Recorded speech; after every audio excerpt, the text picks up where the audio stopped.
So we're going to start today actually on your mat. So you're going to lengthen out in a Shavasana, just like many times you start in a yoga class.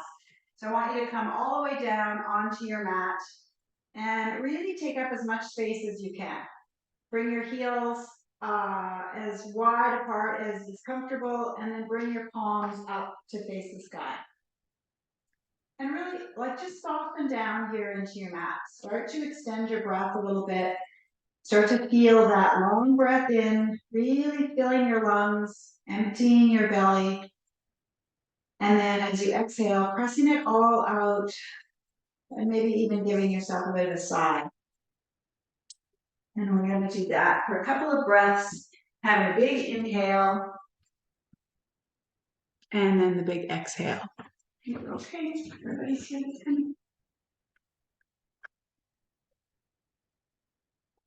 And we're going to do one more nice big inhale. And in Shavasana, you take your tongue off the roof of your mouth. So you really settle into your mat. And in a longer practice, you'll have an opportunity here in your Shavasana to allow yourself to bring your breath nice and extended, longer than you normally would. Your inhale and your exhale generally match. And you start to just allow yourself to let go of all the busyness of your day, the busy conversations, and you let your mind come into the breath.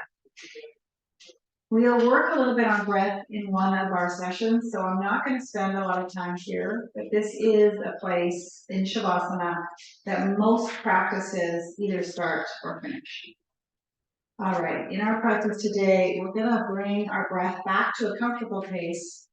And then I want you to bring the soles of your feet onto the mat, allowing your knees to go up to the sky.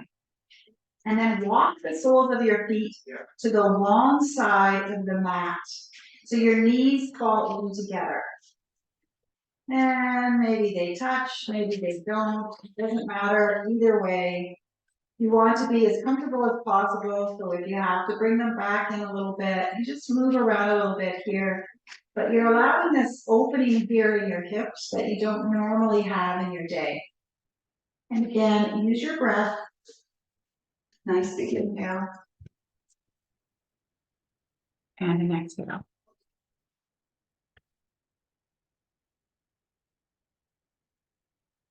Using your breath to open up that space.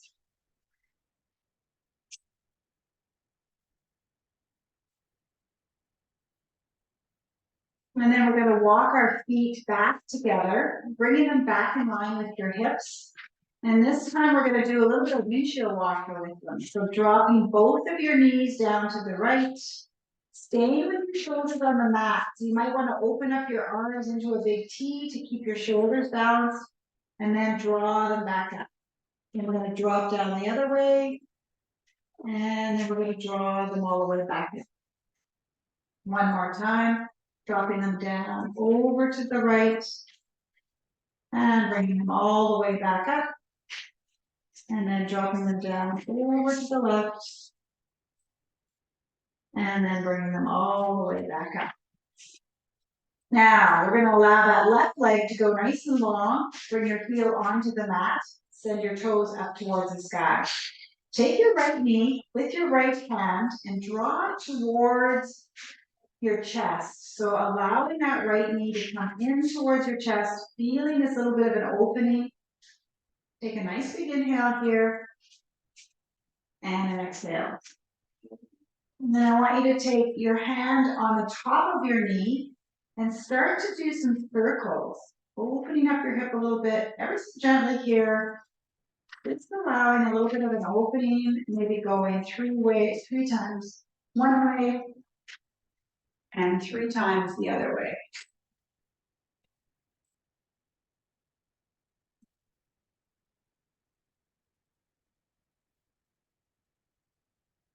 And then before you allow that knee to go down, just engage a little bit of your core here and allow the left heel to come up off the mat. So your left leg is floating in the sky and you're still holding on to your right. Left toes are still pointed towards the sky. And take a nice big inhale. Think about drawing your whole pelvic girdle up towards your rib cage. So you're using your whole core here to keep you floating. Not allowing the pressure on your lower back because your whole body is drawing up. Almost like you're trying not to pee. And then we'll release that, and we're going to switch sides. We're going to bring the left knee all the way in. Send your right toes up to the sky so that that right foot is activated, and bring your left knee in. Again, lift your hand on your knee. We're going to open up that space. These nice big circles, all one way. At least 3. And then all the other way. Big 3.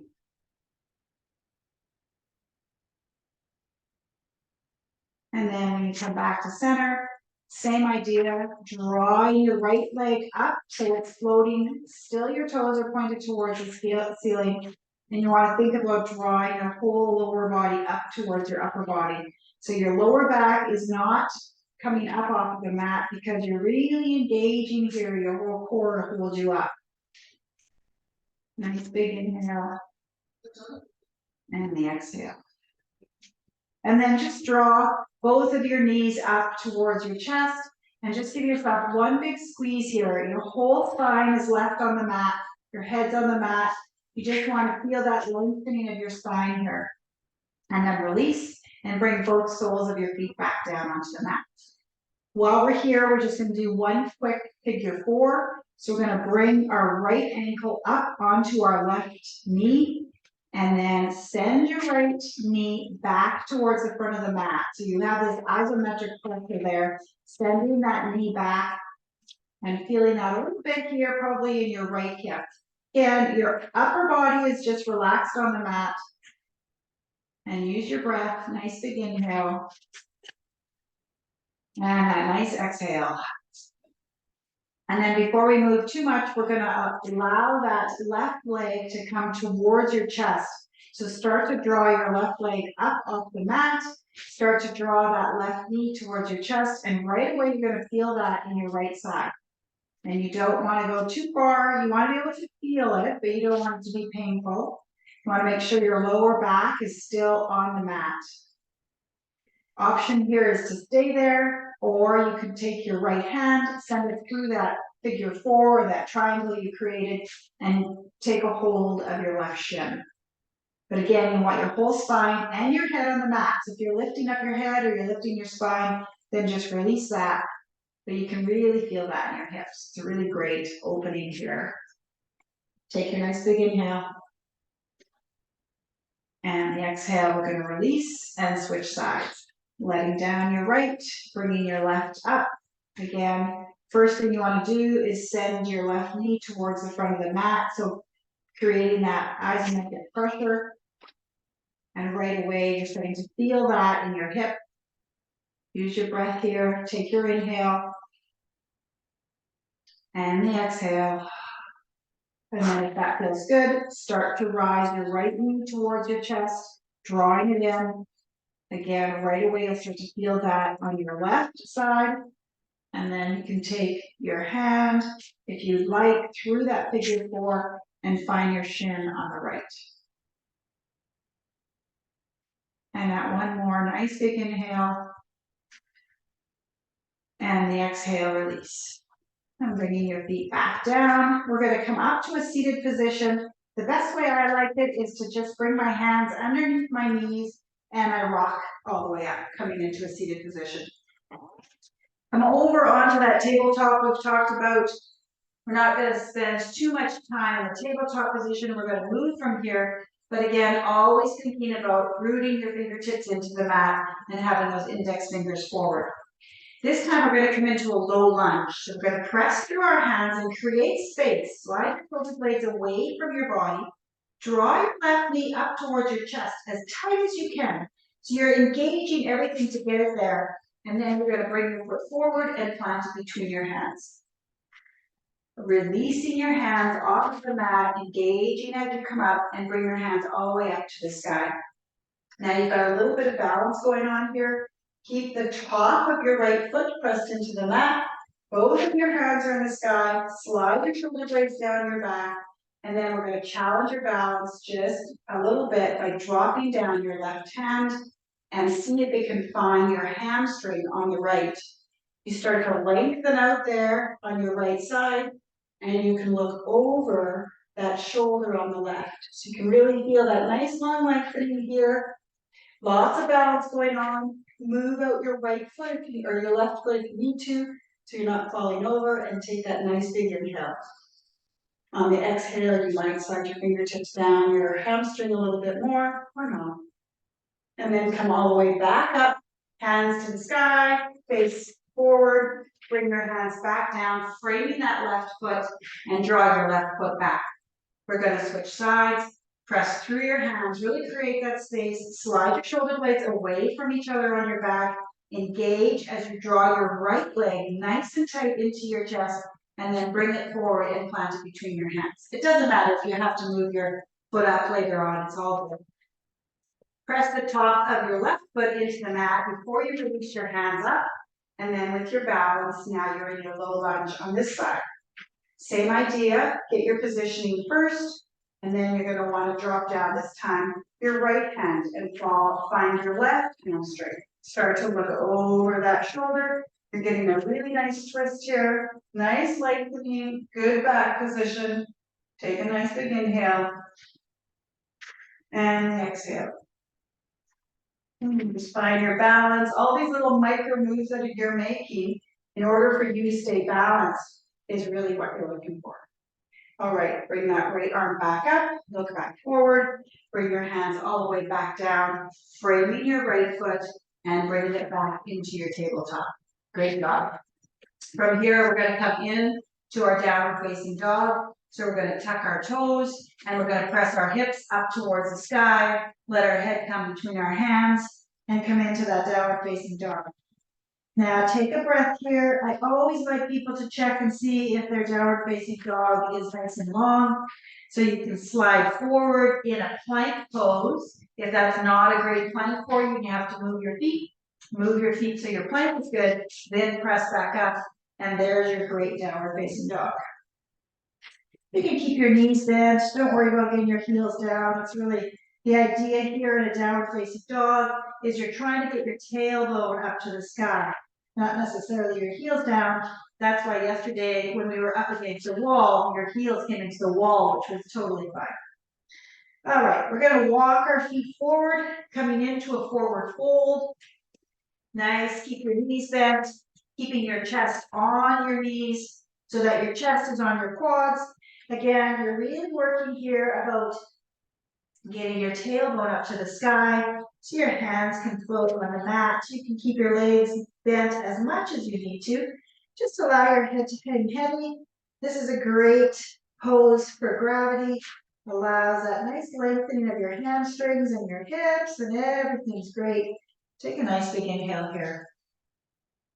And exhale.